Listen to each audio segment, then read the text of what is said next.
Messias la dà lunga su Leao contro Koeman Miners, Leao, gol! Ha segnato Leao! Hello everyone and welcome to another episode of the Sempre Milan podcast. I'm your host, Ollie Fisher, joined by B-Team member number 1, Lorenzo. It's not. It's the 18 now. I'm not hearing this from Maddie and Anthony. Like, we are the 18. B for Britain, fine, but A. But yeah, nice to be back. Lots to talk about as always. Mm-hmm. And Steph's here with us as well, completing the contingent. Straight from the NBA G League, Sartori's here. Getting that Saudi money, baby. Getting that Saudi money. But yeah, happy to be back. 32 now. So yeah, I'm as old as Messias and Florenzi. That sucks. So yeah, you know what? It's bad because we talk about those guys about being like old, dusty. Yeah. How does that make you feel, Steph? More reliable, I think. More useful to the homegrown quota. Yeah, exactly. Yeah. Well, yeah. Yeah. Split me out from Messias, you get the same output, and I've got an Italian passport. So there you go. That feeds into what we're going to talk about. Actually, I've got you as backup right winger. So boys, this is it. I mean, obviously, it's early July, but it already feels like summer has lasted so long. So much has happened. Maldini and Massara have left, which came less than 48 hours after Zlatan retired. We've officially sold Tonali now to Newcastle, club record deal. That seems to have unlocked all kinds of activity going on the Mercato, which, you know, it's busy normally anyway for a club like us, especially with so many gaps in the squad. But it seems to have given us the liquidity to be more active than most clubs. But yet here we are still today, as we're recording Monday, 10th of July, is day one of pre-season, the Raduno, as they call it. So, you know, we'll start to get a look at some of the players in action. They're only doing like intra-squad friendlies and stuff like that.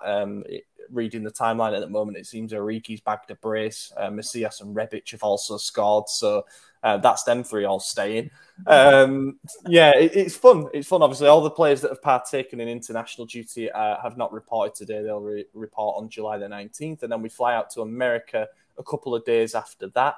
Ideally, we want to get some business done prior to that. And I won't talk too much about it because today's activity for the podcast feeds into that as well. Pioli did an interesting press conference this afternoon, 2.5 hours before the training session started. He spoke about a number of different things. You can find the full transcript of that on our website, of course, but it might be worth digesting a bit later on.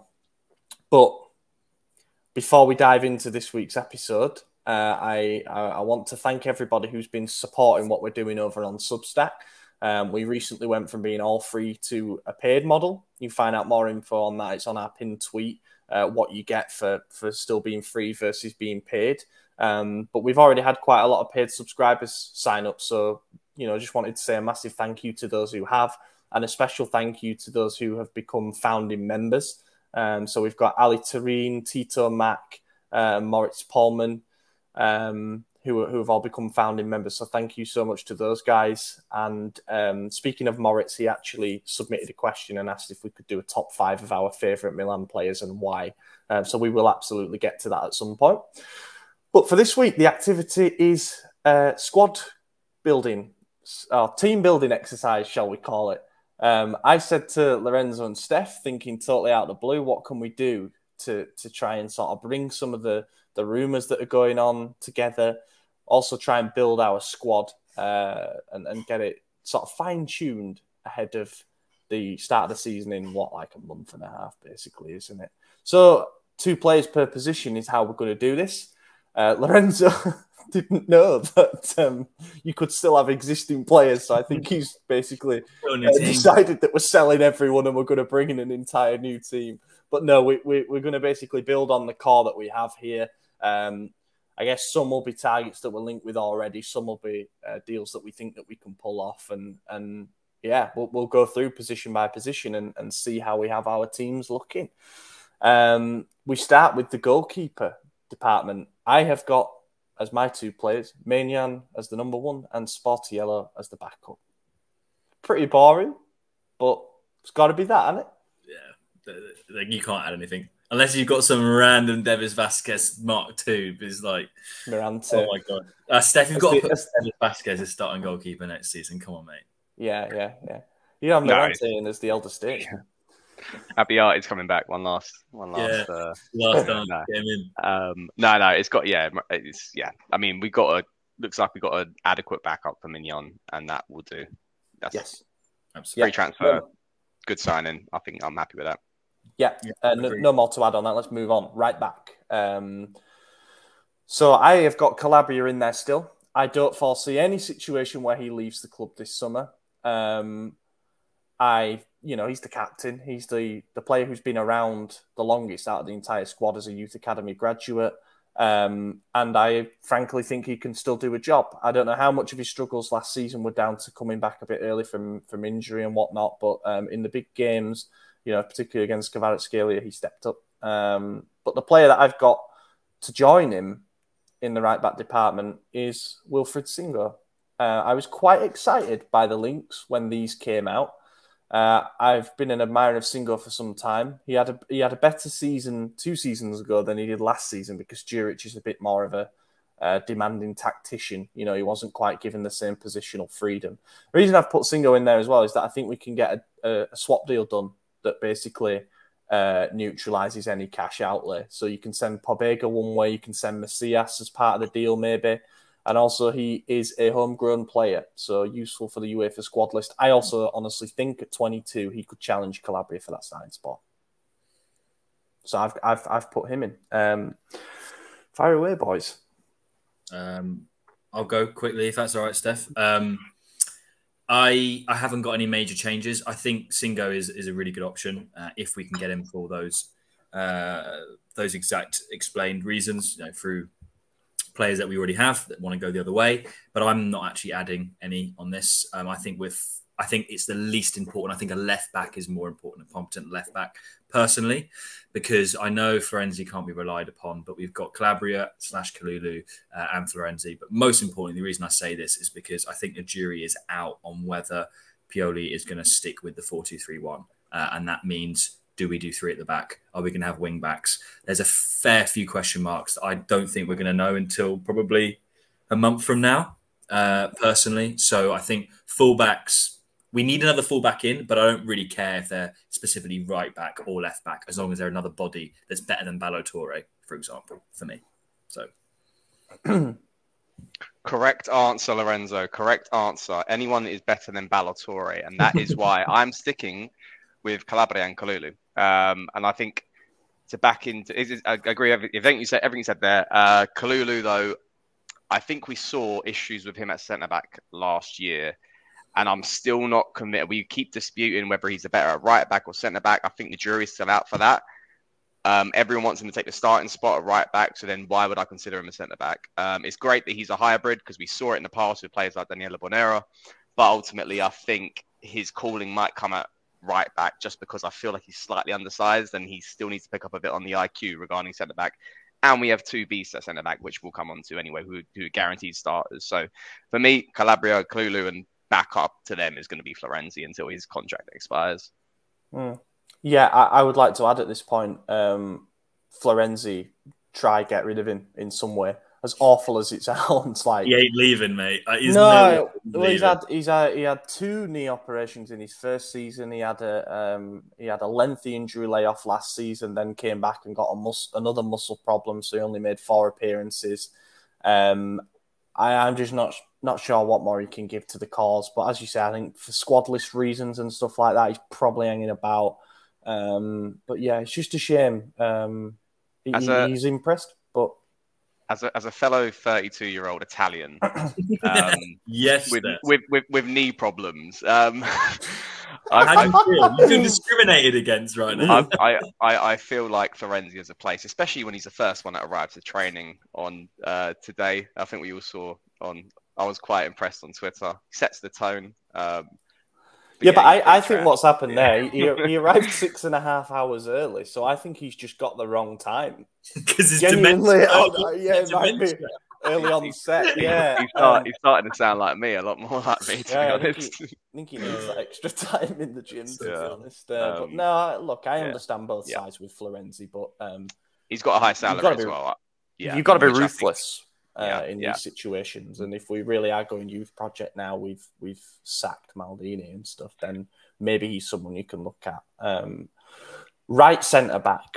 But I will also accept a general centre-back grouping here, you know, if you want to just name your 4 centre-backs, because some can play on either side. But I've got Thiaw and Kalulu as my right-sided centre-backs. I agree with exactly what Steph said on Kalulu, which makes it sound like I'm contradicting myself. But, you know, there's fluidity here. Like, if Singo does not come in, I'm absolutely fine with Kalulu being backup right-back, challenging for the starting role.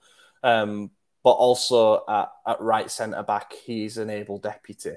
Perhaps the striking point to it is he's not a starter in either position. And, you know, will he like that? He's kind of been relegated from that role that he had in the Scudetto winning season. We all know that he's got potential. We all know that he's got so many strengths. He's got some weaknesses to iron out. And then Thiaw's Thiaw. He's a bit raw still, but what a talent we've got on our hands there for a bargain price. So Thiaw and Kalulu can stay as the right-sided centre-backs for me. Yeah, I've got absolutely nothing to add there. I don't think we've been linked to anyone that I think is good. I don't think we should be spending a lot on defence. I don't think we need to. It's clearly our best department at the moment. So, yeah, absolutely agree. And again, goes back to my original comment about the formation. I think a lot of this will go to formation as well. We could very well be playing 3 centre-backs next season. We don't know just yet, so that's fine. Because I put Kalulu at right back, nothing much is changing. So I put Thiaw, and then the backup team is Kia. I mean, we'll come on to who the left 2 are, and it's basically who they were last year. But Thiaw starter, and I think he purely needs to solidify that spot right now with him and play Kia sporadically.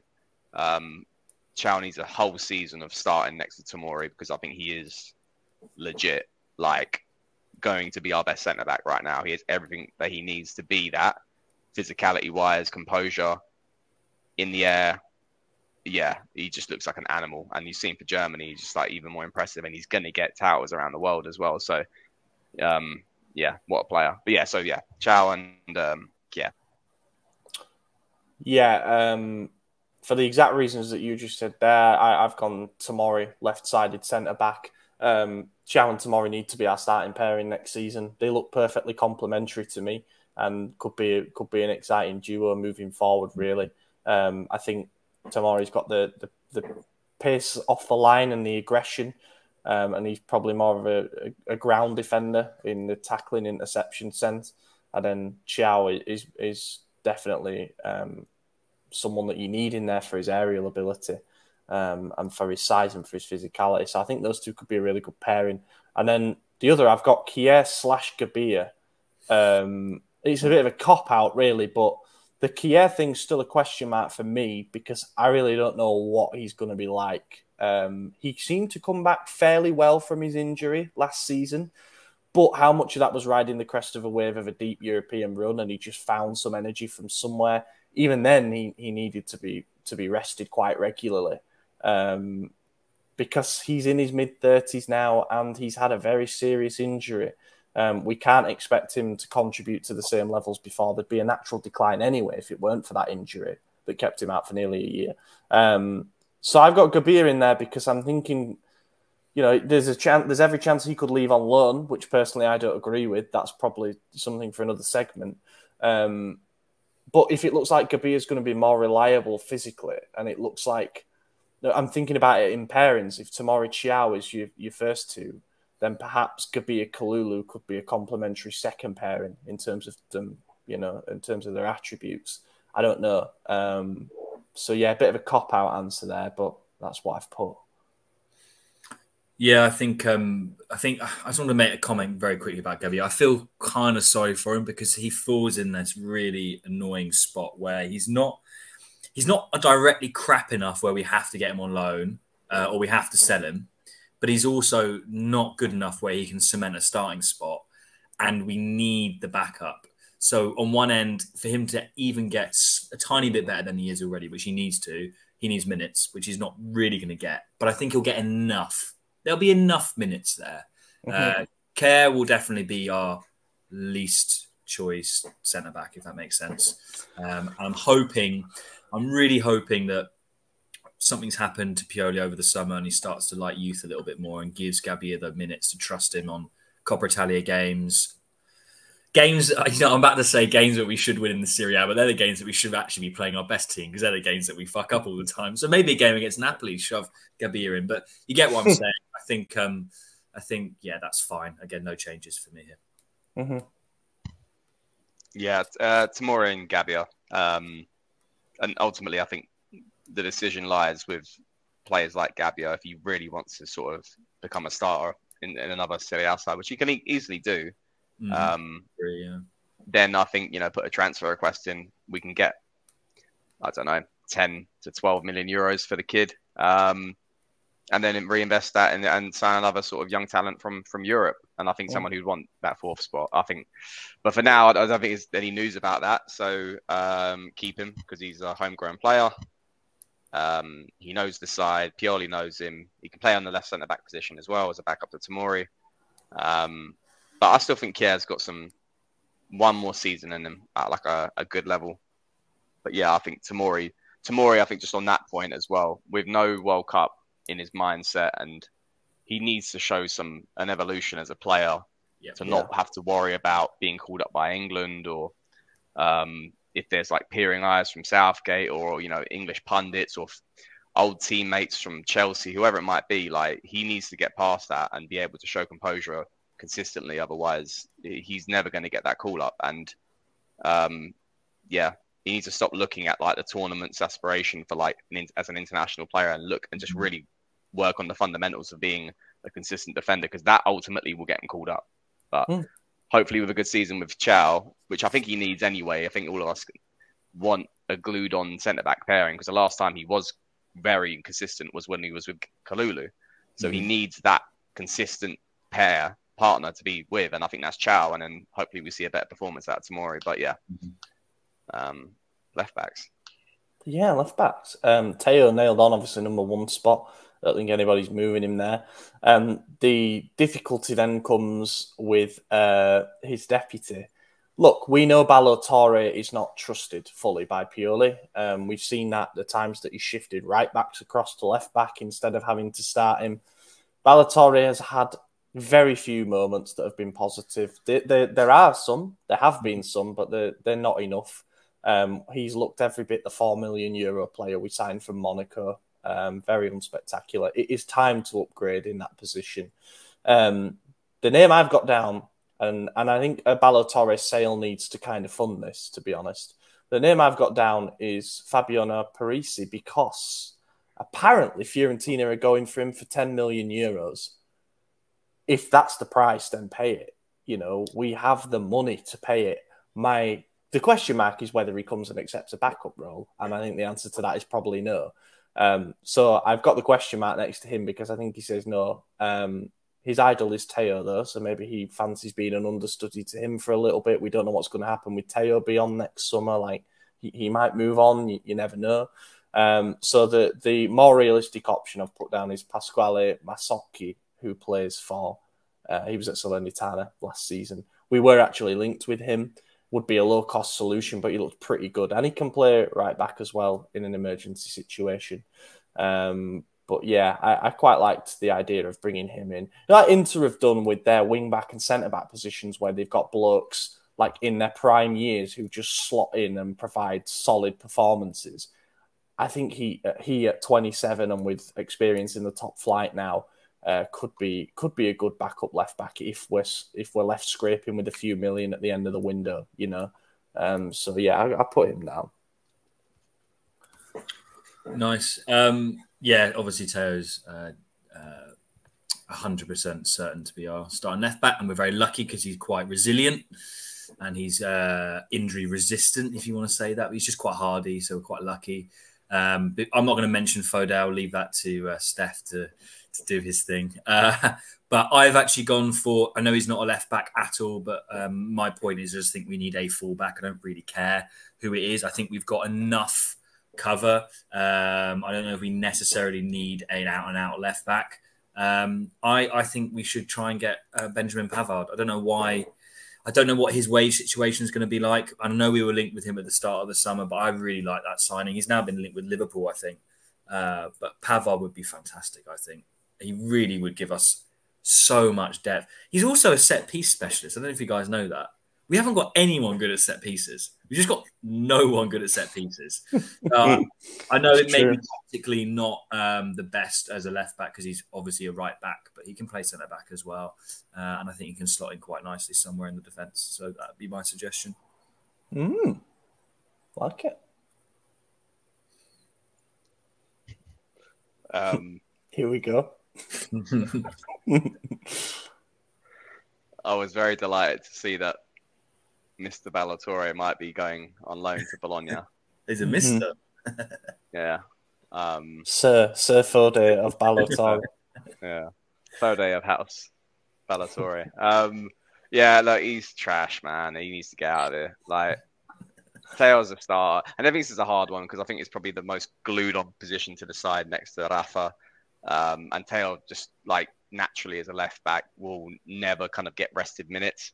And that's the difference between him and Rafa. Rafa will, purely will just take him off, and any backup left winger will ultimately get more minutes than what a backup left back would get with Theo, who's just an absolute workhorse. But I do feel like at the same time, we're sort of playing on thin ice because you just never know when he can get an injury or suspensions and stuff like that. We do need to cover for it. And I'm getting pissed off sometimes of seeing other sides in Serie A have adequate backup for two positions, and we're a side striving to be like an Inter or like Juventus, and we can't. We got trash and we got elite. I think there's a balance we can get to, and I don't see why there shouldn't be an issue of going for someone like Parisi, who I got down as my backup left back. Ultimately, if you're a side like Milan and he's coming from a side like Empoli, you would take a spot in that squad. And regardless, even if he wants to work on his game I don't know, even like somewhat, I think it's thinking like maybe get like a player who can become, who can do a job at centre back as a backup in the rotation there as well, because we do need more left-footed, left-sided players. So there might be an answer there, but ultimately at the same time, I don't know. I think if you're happy to be in a big squad and who knows, there might be something in Theo going in a couple of years' time. So I wouldn't mind getting someone in who would be a shoo-in for a starter who is starting to embed into this side. I don't want to lose Theo, 100%. He's one of my most important and favourite players in this side. But with what we just saw this summer, I'm not naive to think that won't happen again. So let's get a replacement ready to go. That's what we've been good at in the previous years. Get a Parisian before he goes to a Fiorentina and then they ask for 20, 30 mil in 2 years' time when we're trying to replace Theo. Do you know, when I was making that defensive list, I realised actually how useful Evan Ndicka would have been. Yeah. Because he would have given the depth at left-sided centre-back and would have been a backup left-back, But he chose Roma, where he's probably guaranteed a starting spot in a system that's more comfortable to him, whereas we couldn't really guarantee him a starting role. So it is what it is. We move on to the midfield. Now, I think this is the department that's in need of the biggest rebuild for obvious reasons. Bakayoko and Bronx, although they didn't do much last season, their loans are over, so they can no longer be considered depth options. Pobega perhaps didn't really adapt as quickly as we might have hoped, albeit scored 3 goals and had some okay performances.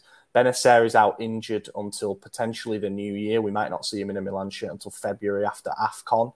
And then obviously Sandro Tonali has left to Newcastle. 70 million euros gives us a nice kitty to start reconstructing that midfield. There's a caveat to this instantly, is that it depends on what formation we're going to go with. But I think the 4-3-3 and the 4-2-3-1 are not a million miles apart in terms of the way that Pioli likes to play them. He likes to have his number 10, as we saw with Benacer playing more advanced, as we've seen with Kessie playing in that role, Krunic further forward. He likes his number 10 to do a lot of work. So in that sense, you've kind of got a group of midfielders where a couple of them might be able to play a bit further forward if necessary. But I've got Loftus-Cheek and Benacer in there because one of them's already signed and one of them is our player still. Then I've got Tijani Reinders in there. I apologise if I butchered that. Someone tweeted and said that that's how it was said, so I'm going to roll with it. Obviously, he's the one who's heaviest linked at the moment. He looks a real talent, gets goals, assists. He's a really good progressive ball carrier, would give us some size. He's got good footwork. I think he could be the natural Tonali replacement, really. So I would like to see us get that deal done. Might get done around 25 mil, including bonuses. Is of being like Club Brugge, like difficult to deal with. And then the fourth midfielder, and therefore the next midfield signing that I've got is Nicolas Dominguez. I think we cannot build a team that is entirely box-to-box midfielders. That would be very unwise. And Dominguez is perfect. Like, he's 25. He's on the cusp of entering his prime. He knows Serie A well now, having stood out as one of the best midfielders in the league. He's apparently available for as little as 10 million. So that would negate any huge expense on a player like Yunus Musa, who would need adaptation time. Has an EU passport, as far as I know. And I think the fact that he could play in a double pivot just as well as he could play the number 6 role if we switched to a 3-man midfield and be the base of that, makes him a perfect profile. Like, you need someone who's a bit more on the defensive end, I think, to complement all these box-to-box guys that we've got. So, yeah, that's my case for Dominguez. And then Krunic is like a 5th choice, like emergency auxiliary reserve type. Yeah, I think Dominguez is an absolutely unbelievable shout. We should be all over it.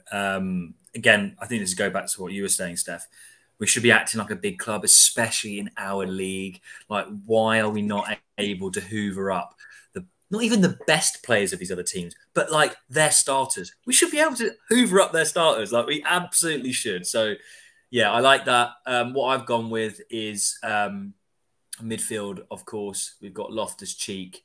And I've gone for, I really want to say Reinders, and I'd like to think that we get him, but I'm going with a different player to replace him in case we don't, because I just don't believe that we will. And he's a player that I think you like, Ollie, that we were linked with last year, I believe. He's only got 2 years left of his contract. Very similar type of player, Amadou Haidara, who I think could do some business for us. I don't think he'd be much more, if not the same price as Reinders. 2 years left in his contract. Don't know if he's dead set to start all the time for Leipzig anymore. I don't know their transfer business. And then I would also go with Dominguez as that number 6, because Haidara can play defensive midfielder, but I think he's more like of the Reinders type, box-to-box like Loftus-Cheek, who would complement quite well. So that would be my midfield, with obviously Benacer when he comes back, and then Krunic as the option. I have to applaud that, mate. That is a very good shout. Love Haidara. I think he'd be great. And I think we could afford him. I don't know why we haven't been linked to him. I think some Bundesliga players as well see Serie A as like, maybe not a step up, but just a chance to try something new, So why not? Maybe he'd see Leipzig to Milan. He's non-EU though. That's the problem. He's African, right? So that's an issue. Yeah. Okay. Steph? I've not gone for like a crazy turnaround of names, because I think I'm going more towards 4-3-3, but I do fully agree about getting a CDM in.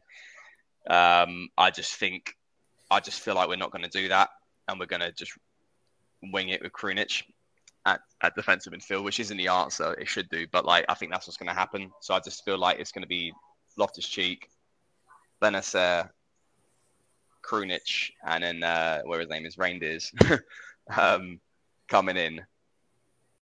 But I'll explain why I think it's that 4, and I think Pobega will stay as a backup to those 4.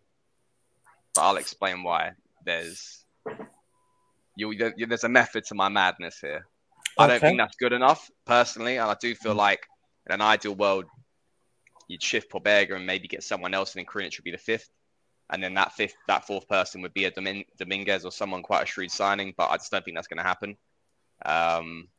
It's a lot of business to do in one window, but yeah. So I do really like this kid from AZ Alkmaar. So I do really hope you sign him, because it's one of them ones, man. That 20 mil mark where you get him now, and yeah, I agree. His profile's just broken into Netherlands team as well. He's a good player. He looks really good. He just looks like a classy midfielder. We'll wait to see the full picture of Steph's jigsaw that he's building here. There's two caveats as well that I wanted to mention. Number one, if the reports that have been coming out are true, and there isn't, the door is ever so slightly open to get Ryan Gravenberch, boot that fucking thing down. Oh, yeah, that would be 35 million euros. You pay it. You say, sorry, Tijani, maybe next year, or whoever it is that you're going for. That is value to be had. You know, I can understand why Bayern are maybe looking at offloading a player like him because he's not a guaranteed starter. They've just signed Konrad Laimer from Leipzig. And I don't think Tuchel really fancies him based on what's happened since he came in. So if there is an opportunity, you get him because he starts 1 million times out of 1 million for us in whatever role, to be honest. But I think if you get a player like him, then you really do commit to a 4-3-3. And the other thing is, Pobega obviously has been only vaguely mentioned so far. That's because I think we all agree that he's probably not at Milan level. He's one of those players who, because of his late runs and because of his size and all that stuff, it's because of his masters, mate. That's why he's clever bloke, stylish bloke as well. He's gonna have these contributions by law of averages. Like he's gonna score 3 goals because of the areas he puts himself in. However, one thing I would do just before we commit to signing maybe 2 more midfielders is, because we seem to have a little bit of a hotline thing going on with Torino at the moment. I'd say if we gave you Pobega back, they seem to want him back. How much extra cash would it cost to get Samuel Ricci? Because I think he would be a really good 6 as well. You know, if Dominguez is off limits, he also solves the homegrown thing. He's an Italian for an Italian. He's better. He's a better fit for our system. He's just a better player. So yeah, how much for Ricky? And that's all I have to say on the midfield. Should we move on to the attack? Right wing. Let's start with. I've got my last non-EU spot going on Samuel Chukwueze. It may be safe. People might call me boring for that, but obviously since the links came out, been watching as much as I can of him, and we really would have a Leao on the right wing as well. And I think that would scare the shit out of everybody. I'm now fully invested in the idea of bringing him in. Now, little asterisk, if they really won't accept less than 30 mil, you walk away. He's only got a year left on his deal. We have the negotiating leverage. Maybe they have sold 2 players to the Premier League in Torres and Nicholas Jackson, but he ain't going to renew. So we've still got the bargaining power in that sense. And he scored 11 goals last season. I think he got 10 assists in all comps. The most important thing for me, he played 50 games. He's physically reliable. He could start every game for us if necessary. And as I say, yeah, give us a 2-winged attack. I'd be happy with that. I would also not be gutted if we still had Salamakers as our backup right winger next season. As a backup, I think is important. Salamakers tends to produce his best football when everyone's sort of written him off. So if he were to be a deputy, I think he could be useful. We know he knows Pioli's system well. He carries out the orders. He runs. He provides moments of brilliance when you least expect them as well. I think that's a useful player to have in and around. If Salamakers and Macias were both to be sold, I would like to think we'd then have the money to go and get another right winger. And I think Gustav Isaacson is the man who could be a perfect deputy right winger. He got 31 goal contributions last season, 22 of them goals. He ripped Lazio a new arse in both games in the Europa League. He looks really good. He's 22. But then the thing is, you don't really want him coming in and being like, right, you're our starting right winger now. Good luck. You know, he's the kind of player who I think could be perfect. He's going to get a lot of minutes at right wing, and a deputy role for him would be perfect. So if we're going full reboot on that wing, then let's go Chukwueze, Isaacson. Wouldn't be gutted if Salamakers hangs around though. Yeah, I think they're really, really nice suggestions, especially Isaacson. I don't know when you guys, obviously Ollie, you probably heard about it earlier, but Steph, I don't know when you heard about this guy, but I did a bit of research. He looks, dead exciting. So he'd be great. I've gone for an alternative to Chukwueze, who is actually my number 1 target. If we I think I said in the group chat a couple of days ago, like the Chukwueze deal is what we should have been doing now, and the Pulisic deal is what we should have been doing like after. Like this should be our priority because he is a top target for top teams around Europe, and he's affordable. Yeah, I know that we're paying chicken and egg with the price, and that's fair. We shouldn't budge because to some degree because he's only got a year left in his contract. But at the same time, let's just pay it and get him in. But I've gone with a player who, because we love collecting fringe English players, who actually has a Cypriot passport.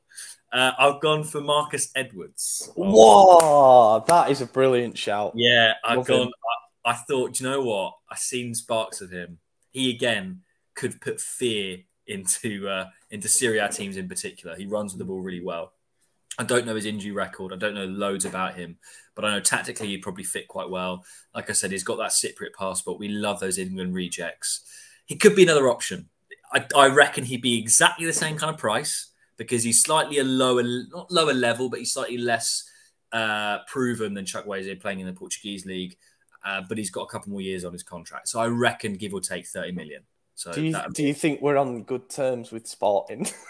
Probably not. That's probably a very good point, and I hadn't realised that. So we're not going to have it. I was just trying to give another option. No, mate, that's such a good shout. Like, watch him.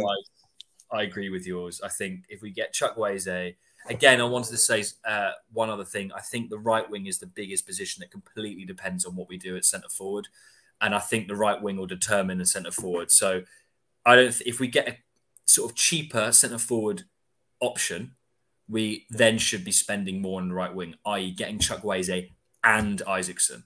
That's a given for me. I'm happy with Chukwueze and Salamakers, not a problem, but then I expect those other 15, 20 million to be going to the striker and then vice versa for me. So.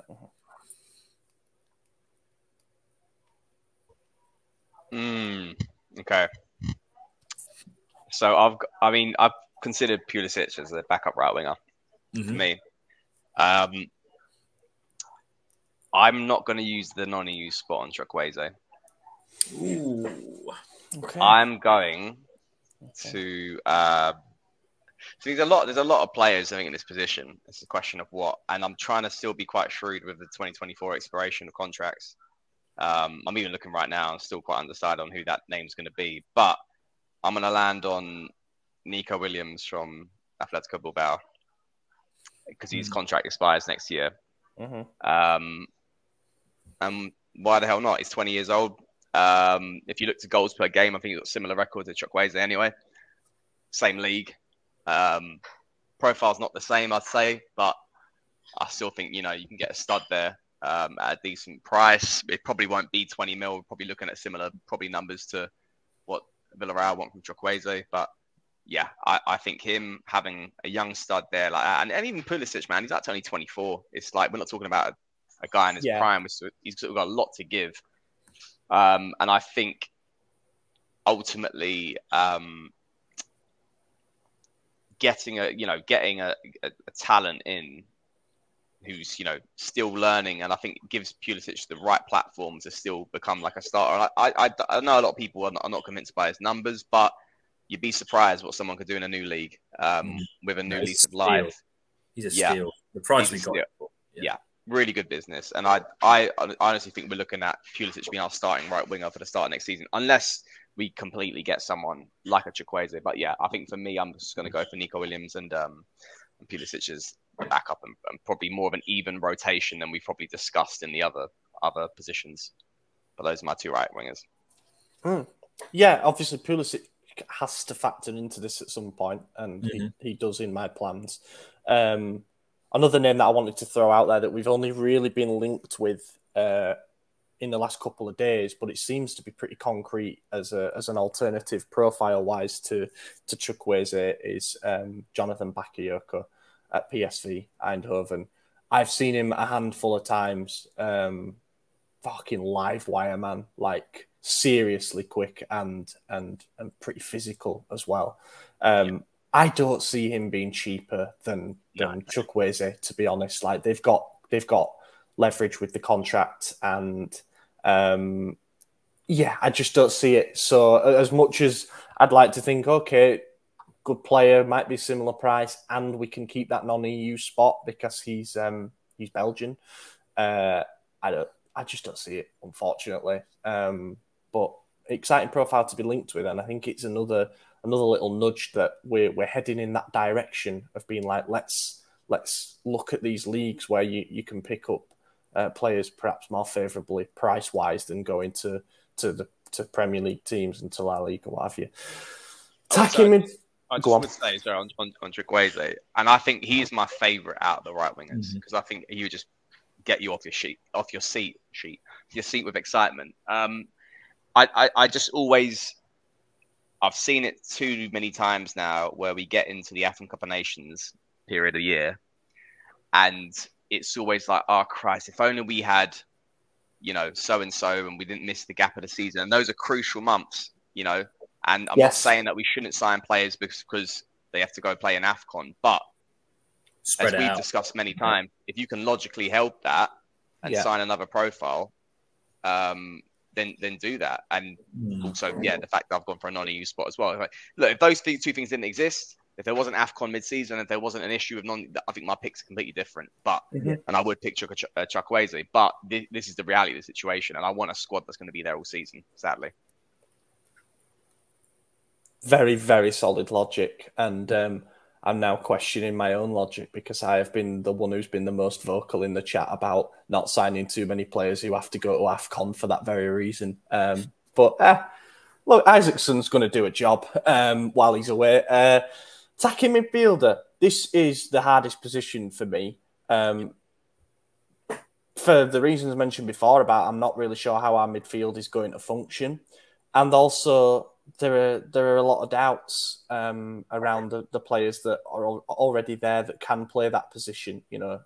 Is Charles de Ketelaere going to be here beyond the summer? Is Yassine Adli going to be here? Could Rade Krunic find himself pushed further up again? Look, don't rule anything out at this stage. I know, jeez. So what I've done here is this squad thing is for me a mix of what I'd like to see happen and what I think is going to happen realistically. I've got number 10 down as Pulisic. I think that's where he sees him playing at the start of next season. Hopefully we get a right winger in, which makes it, obvious that that's going to be the new starting right winger. And Pulisic, I think, is seen as sort of the Brahim Diaz replacement because he can play 10 and he can play on the right. He could play both flanks, really. Also, that's where Americans tell me he's played his best football is as a number 10 for the United States national team. Whether I trust the judgment of every American on that, I'm not sure. Love you, our USA listeners. I've just put him there. And I've put my backup attacking midfielder as Yassine Adli. Now, that might seem bold. I think CDK goes. I've got a gut feeling, man. I've got a gut feeling that he isn't going to be part of the plans in such a firm way that it's worth keeping him around. I'm not saying that a team comes in necessarily with an offer of 35 million and bang, we make our money back. But I also think that if we go into next season, into that first game, thinking, okay, CDK is not our starting number 10, then what's the point, really, in keeping him around? Like, we might as well loan him out. We might as well get him starts elsewhere to protect our investment if the bids haven't come in that we need. And for that reason, I think Yassine Adli gets bumped up. Also because he can be that box-to-box midfielder. So I think he's a bit more functional to Pioli's game. The problem is Pioli doesn't seem to see eye to eye with that at the moment. But maybe with a full pre-season under his belt, a few more impressive friendlies, he can have that sort of Leao and Tonali thing where he just massively takes an upward slope in his second season. But part of that is my own personal thing as well. I like what I've seen from Adli. Sources from Milanello tell me that Adli has always shown more than CDK in training. And people don't understand why, he's not got more game time. Maybe Pioli is jealous of his hair. But those are the two that I've got. Yeah, I'm really glad you said that, Ollie, because that's exactly what I was going to say. I think, again, the Yanks are going to love this, especially our resident Yanks. I think Pulisic, I've been watching his American football, specifically when he captains, and he plays number 10, he plays striker, and I think he's actually very, very good down the middle. I think that's probably where he probably wants to play as well. And I would imagine that might be the thing that he's been spoken to or spoken with Pioli about, because I would like to think that they have an idea for right wing specifically. And I think that's clear because we are heavily targeting a specific right winger in Chukwueze, who would obviously be a starter. So that leaves Pulisic down the middle. And I think he'd be great there. So for me, I completely agree. And I also, I was thinking the same thing about CDK last couple of weeks. I've been thinking he just, maybe it's so pathetic, but he's the reminder of what the whole reason that Jerry got rid of Maldini and Massaro. Not the whole reason, but you know what I mean? He personifies it in a player. And it doesn't surprise me that you said that. It's the first I've heard about Adley showing more in training, but it doesn't surprise me. He's been here longer. I do think Adley, from what we've seen, again, pre-season last year, the little bits he did play last season, there is a talented player there. It's clear that Pioli loves versatility. He loves army knife type players, and Adley can do more than CDK in the middle of the park. He can put a defensive shift in. He can tackle. He can spread the ball a little bit more than what we've seen from CDK, at least from a profile perspective. So yeah, for me, exactly the same as you, Ollie. I've got Pulisic starting with Adley as the rotation backup, and then Krunic as the question mark. Krunic can fit anywhere in the midfield, right? So he's that other option there. Steph's got two completely different players. No, because the non-EU spot is going to Kamada for me. Because I believe in 4-3-3 for this side, and I think he is the hybrid sort of centre midfielder we can get that can play that role pretty well. And I know I hamper on about CDK and his performance, probably work more than anyone else on this podcast, but I don't see him going.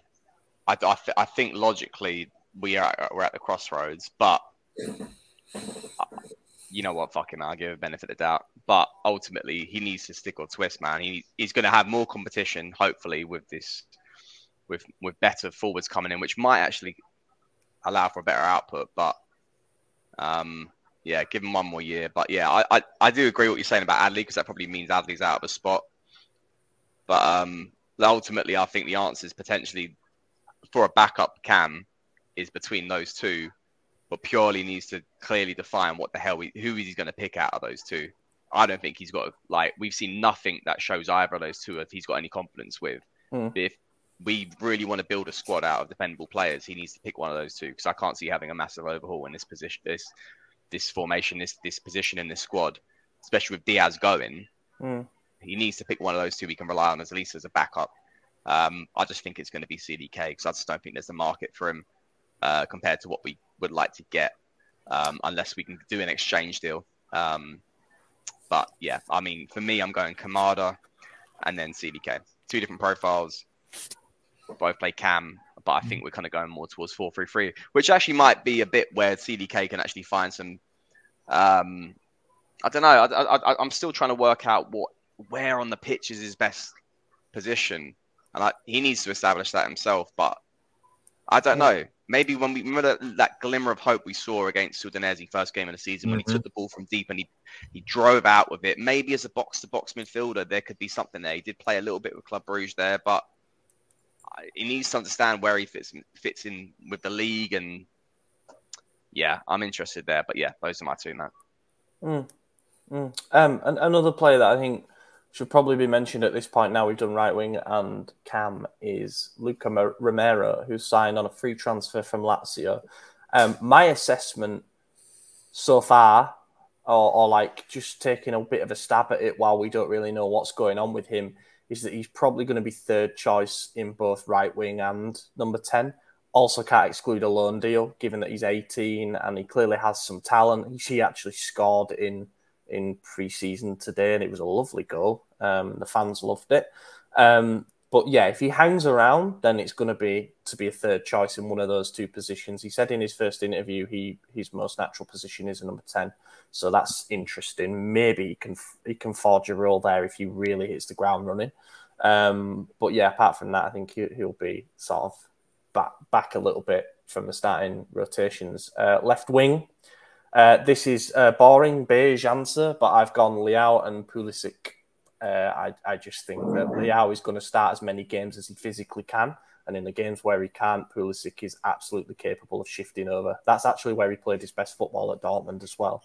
I think he can do it there. So yeah.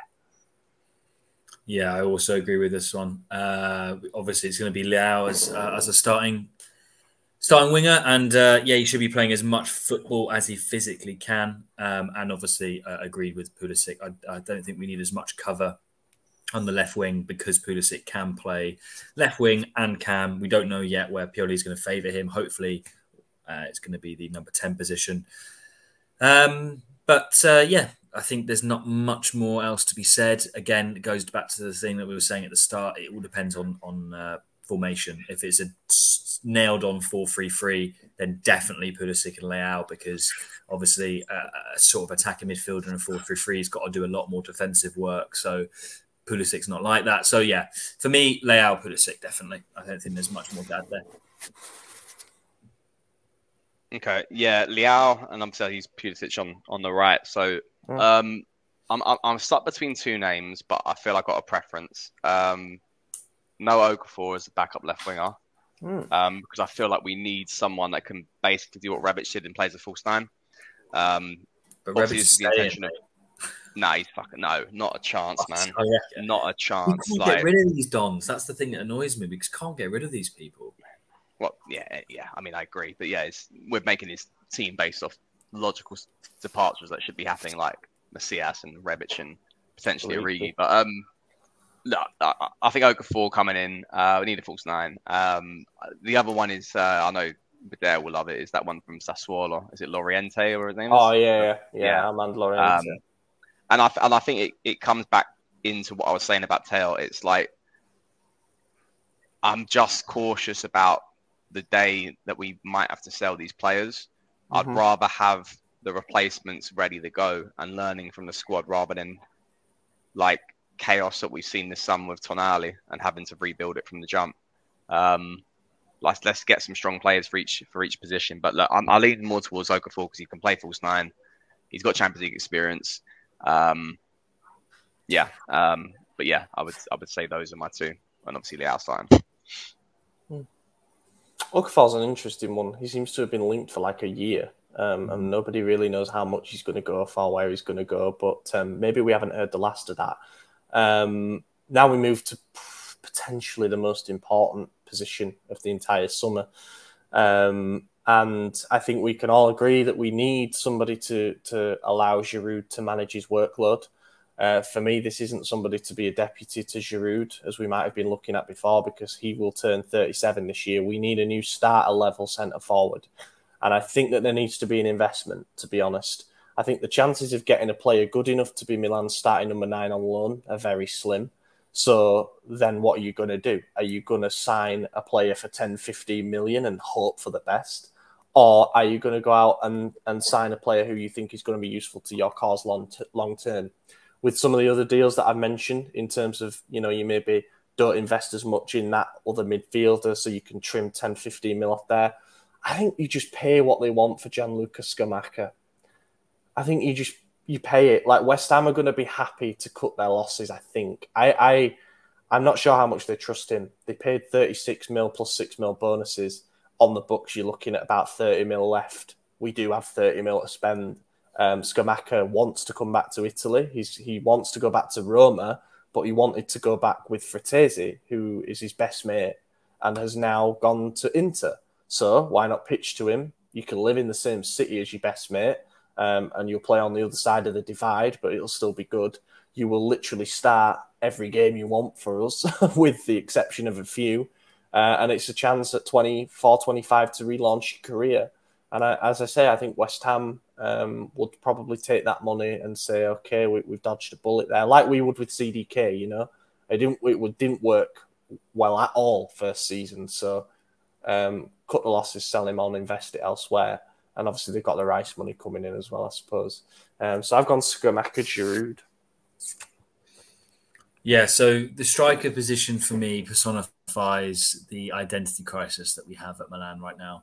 What I mean by that is any young, competent striker who comes from a decent league is going to be like 40, 50 million. That's just the market rate. We've seen Rasmus Højlund as an example. Okay, he's going to United, they overpay, but really you're not getting a player like him for less than 40 million, right? 40 million, 50 million is the price. Yeah. We don't have that for a striker because we want to spend in the right wing, which we should. So my pick goes to the discussion, the point of view that we suddenly don't spend money in the right wing and we go for the Isaacson/Salamakers with a cheaper option. And the player that I think is so perfect for us, who is going to be that 40, 50 million pound price, is Balogun. I really want Balogun. I think this guy is good. I know we're collecting British fringe players and we're also collecting Yanks. That's fine, but Balogun would be fantastic. So he'd be my pick. I know we've got Taremi and other players like that are probably a bit more sensible, potentially slightly less upfront cost. But yeah, for me, Balogun and Giroud as our strikers. Couldn't have Balogun and Haidara though as two players. But you're quite right. I like the proposition. By the way, an Arsenal journalist, I think it was actually for Sky, said today that 50 million quid is what they want for Balogun. Yeah, that's what I mean. He's that level above what we can currently afford. But he's that kind of player where you say, you're starting centre forward for the entire duration of your contract and beyond. If you want it, you can take time to adjust if you need it. You can learn from Giroud, who is still I think he'll hit the ground running. I really do. I think he's fantastic. If you look at it as an investment of, let's say you get him for 50 mil, but over 5 years, it's 10 mil a year for you starting centre forward. And Steph.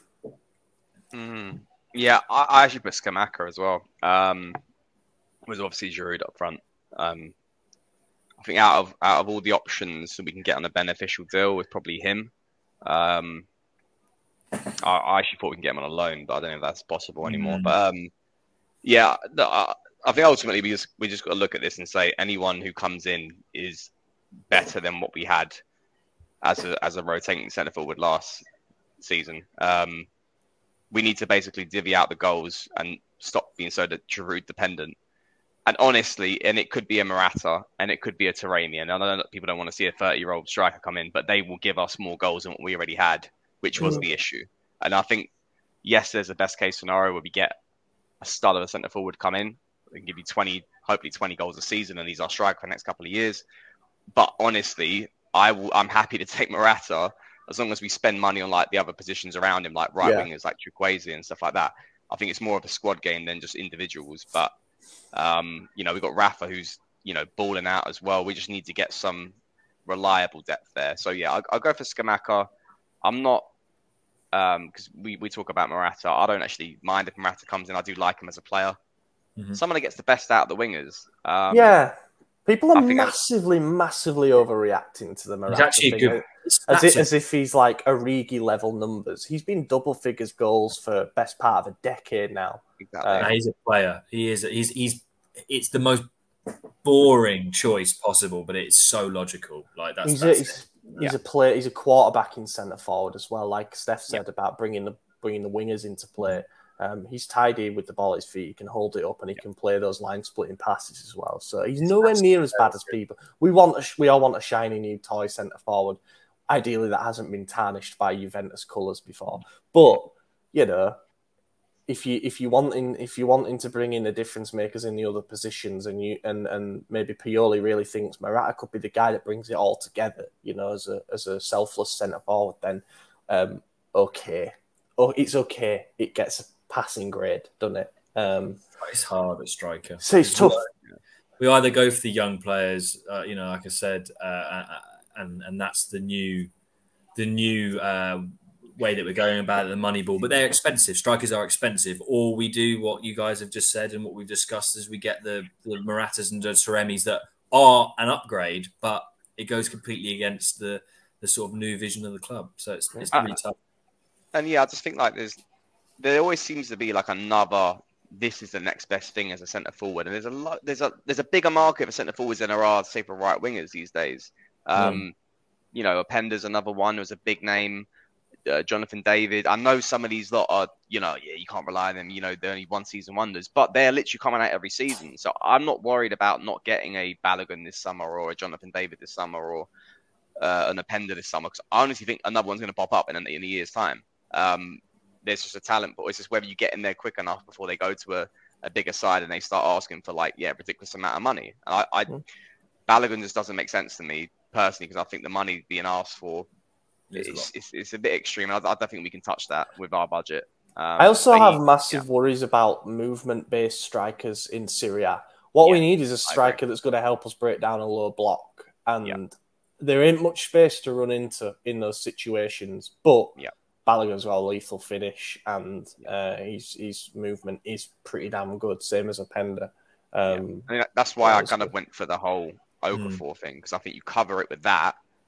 Yeah, and then you bring in a true centre forward like Scamacca, who's still very young still, and he's got a bit of everything to him, you know. Scamacca at all, hasn't it? Hopefully his knee is okay after the surgery, but it sounds all good. You know, there was one thing I wanted to ask. You might be bringing on to this, Ollie, but apologies if you are. Only because of the Raduno and what's currently going on with the training session, and we seem to have not done this for like the best part of a decade. We've got a few of the Primavera talents like knocking about. Is there a potential chance that Shaka Traore could step up, for example? I'm just because you look at teams around Europe and they're able to bring at least blood a few. The only things I can think of off the top of my head are Liverpool, like Bajcetic and Curtis Jones and Harvey Elliott. Right, we've got talents like that. That could happen. It could happen. I don't know. It's only because they're on the training session and Pioli's assessing them right now. Who knows? That could be a wild card option. I think that the way, from what I saw of the Primavera last season, which was not every game, but it was most of them, to be honest. I think there's only one player who's ready physically, and that is Kubis. However, his performance levels were so up and down last season that I think it'd be a risk. And also, you're not bringing him up to be your fifth choice centre back. That'd be a waste of everybody's time. You might as well load him out. Shaka Traore is definitely the most interesting prospect by a mile. If he can continue to stay fit, he's going to make... Rafa Leao, for example, really likes him. So I think in time, he could definitely transition into that backup left winger role. But for next season... I would consider a loan for him to get some playing time somewhere, be it Serie B, just a taste of consistent senior football. I think to throw him straight in at the deep end might be a tough ask. I agree. Other teams seem to do it though, don't they? Winger's one of those positions as well where, if he was to be Leao's backup, he's given an element of freedom because the system's built that way. So he can just kind of do what he does, and there are limited repercussions. It's not like promoting a centre-back, and if they have a really bad first game, they're written off. Hugo Cuenca is that, but on the right wing. He is a real talent, and I have no doubt that he will make it to the first team at some point. He's got some incredible vision and technique. Again, would consider a loan, but if I don't mind the idea of these guys just doing one more year of internship under Abate. And the other one, I think, we got a couple of fullbacks, Bakune and Botsolan, and I think those two will definitely stay down there next season and just round off their defensive game. They're both pretty good going forward, but they could do with some work. The other one, and the one that I'm potentially... Oh, there's two more. The other two that I'm really excited for is Darius Stalmak, but he is quite young. Polish youth international, will go on to very big things, good box-to-box midfielder. And then Victor Eletu, young Nigerian midfielder who has actually already played a mid-season friendly for us, came off the bench, got a goal and an assist, and we won 3-2. So he made an impression. He's traditionally a defensive midfielder, a battler. But we got some players there, man. It would be nice to see them trusted. But the problem is with the position that we're in at the moment, we don't have many throwaway games to do that. The league is important. Champions League group stages, we're pot 3. They're all going to be important. Coppa Italia, yeah, okay, you think you can give these guys a chance, but then when we got dumped out by Torino last year, there'd be a fucking riot if anything happened again. So pick your moments. Loans aren't too bad until they get physically ready by the age of 2021. But there's stuff to build on there, definitely. And three of them, Quensa, Iletu, and Xhaka, are getting a look in pre-season. Yeah. Pioli's got them there for the first with the first team squad, and then apparently it's Quensa who has the highest chance of staying around. The other two could be loaned out then, which I think makes sense for everyone. I think Colombo's situation is interesting as well. I mean, we know Maldini's been loaned out to Empoli, which I think is a good move for him. I mean, Colombo, I think, needs another loan move. A lot of people saying he might should stay as a third choice option. I think this is where it gets very interesting as a Primavera player. It's like you're out of the side, as in like you've come out of the Primavera side. You now had a very good loan deal from Serie B or Serie A, respectively. And it's like, do you bring them back and then I guess, add to the, not regression, but like the lack of an evolution of a player that they could be getting on another loan move, regardless if we don't like him or not. Is Pobega is evidence for that. Pobega worked it through Spezia, he worked it through Torino, and he came back as probably as glued on as the finished article as we can get him up to. But then we can then flip that profile if we need to and make a profit on capital gain sale. And I think effectively whether you bring them back in at the right time, see how they do, and then you either sell them or keep them, is where we have to go with these players. We have to see them as assets to either help this squad or flip them and make some money off of it, because that's where we can. That's the only way our model can continue to survive. Otherwise, you have to sell Tonali's going forward. But Colombo's an interesting one, and I think he needs another loan deal out. I'm not too sure how many years he's got left on his contract, but I think give him another loan deal at a Serie A side, and let him add to his goal tally, and I think we got an interesting assessment next summer. Something worth mentioning while we're on the subject of the Primavera is that the Angelo Carbone, who was basically the director of the entire youth sector, has gone. His contract ran out and we chose not to renew it. And it seems like the guy we're going for is called Vincenzo Vergini, maybe. Oh, probably butchered that. Wait, you sure you say that? Vergine, Vergini. Vergine. Double V. Vergine. But he's at Roma, and Roma's youth sector won 3 trophies last season, and it's the first time that's ever happened in the club's history. He's very highly rated, and I love the idea that we say Carbone's gone, come in, work your magic, and so it's about pathways, isn't it? It's all right having these young players, but again, filtering out from stuff that you hear from Milanello, some of the Primavera players feel a bit disillusioned with the lack of a pathway to the first team, and it is important that we establish that. And I think having Abate as head coach helps that, because the style of football he's trying to play is good, it's entertaining. But yeah, we need to start seeing some of these guys come through, be it after loan spells or be it that they're actually given time when they're still very young. I want to do a really quick couple of questions. They can be quick fire. But we did the fixtures thing as a bonus pod. Go listen to that if you haven't already. But Real Dada asks, will Pioli survive the boot before match day 12? We have some tough games in the first 10. Five of the top 6 in the first 10 games of next season. I think, I kind of mentioned this last week, Redbird have shown that their axe is sharp and that they're willing to use it. Maldini gone after one bad summer, and Pioli has more faith than ever before, you could say, but he also has more responsibility and more pressure.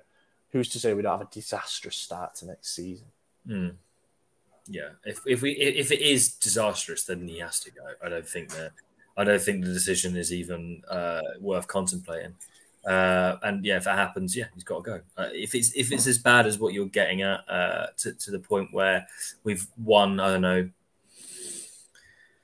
4 games out of 12 or something stupid like that, and we've lost the others or drawn, he's got to go.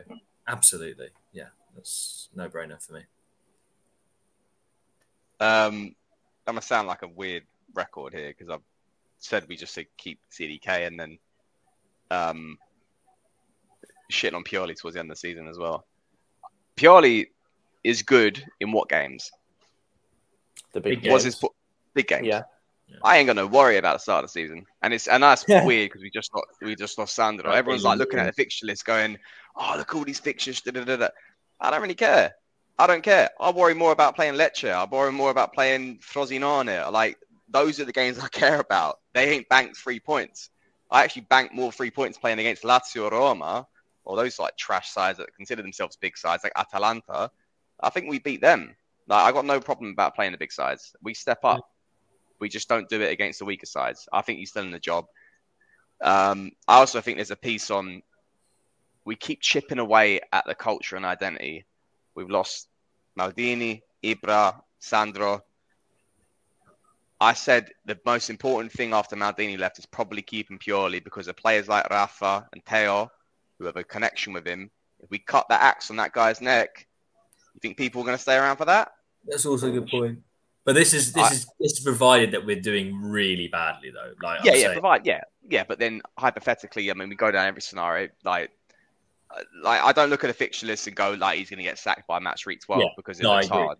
Like we've had a lot easier fixtures and performed worse, and had a situation we've had a lot harder fixtures and performed just as good and better.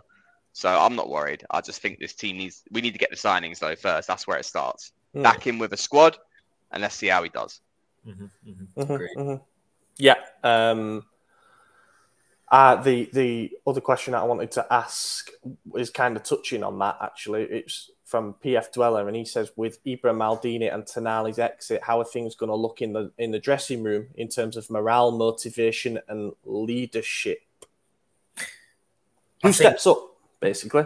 I don't think a lot's going to change. I think time's a healer, right? You know, even look at us now. Even from my own perspective, I'm so much more over Tonali than I was, 2 weeks ago. From the players' perspective, again, you've got to think this is a job for them, right? It is their job. Pioli is the glue, like you quite rightly said, Steph. We have still got some players like the Kier, who's very professional, very level-headed. We don't know the new heads that we've brought in. We don't know what their attitude and their personality is going to be like. Cultures shift and change. I don't think it's going to be suddenly, you go into the dressing room and a dust ball is going to kind of walk past. I don't think it's going to be like that at all. I think it's going to be, I think it's going to be fine. And if they're not motivated, then I don't know really what to say because they shouldn't be playing for a Champions League level club that is aiming to. Do you know what I mean? Like it's as simple as that for me. I don't think that should be a problem. So for me, not a huge change there. Actually, I don't foresee. Yeah, news come out that the club are looking for someone to be that link between management and the squad. Well, guys, I've got some breaking news. I've actually been offered that position. Excellent. I'm starting it. First port of call is to kick out Ballatore and any reminiscence of Bakayoko in the squad. Anyway, it's gonna be like your Florenzis and whatnot are gonna have to step up and care and be the glue. And you'd be surprised. Florenzi tries to step anywhere, then his knee's gonna be knocked out of shape again. He'll forget where he is, mate. That's the problem. Don't talk about my identical twin like that. Well, in body wise, not in face.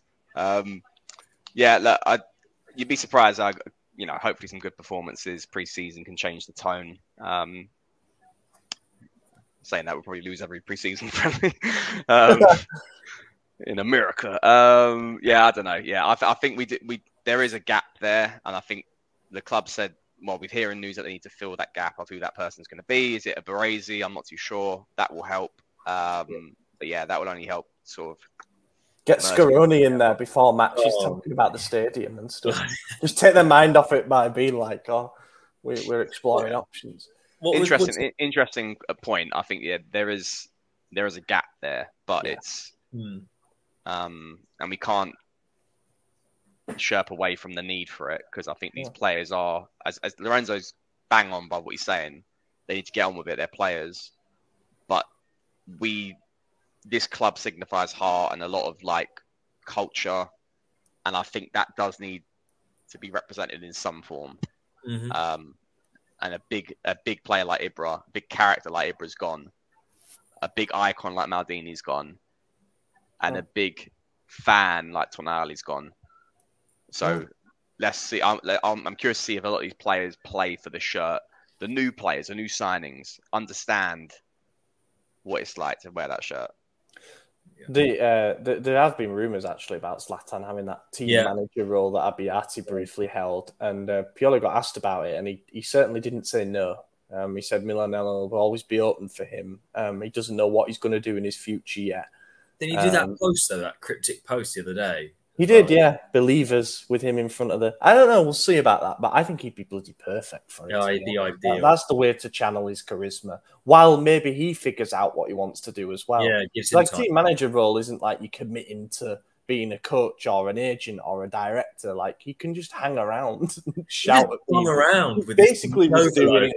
Telling people what to was do. doing it last season anyway. I am... let's wrap it up. Thank you so much to everybody who submitted questions. I'm sorry if we didn't get to yours. I'll make a note of some of them and ask them next week. But yeah, this has been a fun team building exercise, I will say that. Thank you to everybody again who has been supporting us on the Substack. We'll have more great content coming out this week, including the bonus podcast, which will be a profile on Christian Pulisic, assuming that move doesn't completely fall apart at the final stages. So yeah, be sure to check that out. And keep monitoring the site for all the news, views, features, etc. I've been your host, Ollie Fisher. You can find me on Twitter at Ollie Fisher. Lorenzo, cheers for joining. Yeah, thank you. Nice to be back. Big up you guys. Big up the fans. Thanks for tuning in all the time and the Substack and all that. So it's good stuff. Got a lot of exciting things over the summer. Ready for the new season. Steph. Happy my podcast didn't melt down like last time I was on. Happy to be back without Maddie being here. No, I love Maddie. And please, people in the comment sections show love for Maddie because he does cry. He cries a lot, doesn't he? No. He smashed it. He smashed it about a month ago with the stats. I was really impressed with Maddie. So a lot of love for him. Yeah. No love for AJ though. Ball fell. He's consistent. Yeah. Thank you for watching, everybody. We will catch you in a week's time. Teo va da solo. Teo.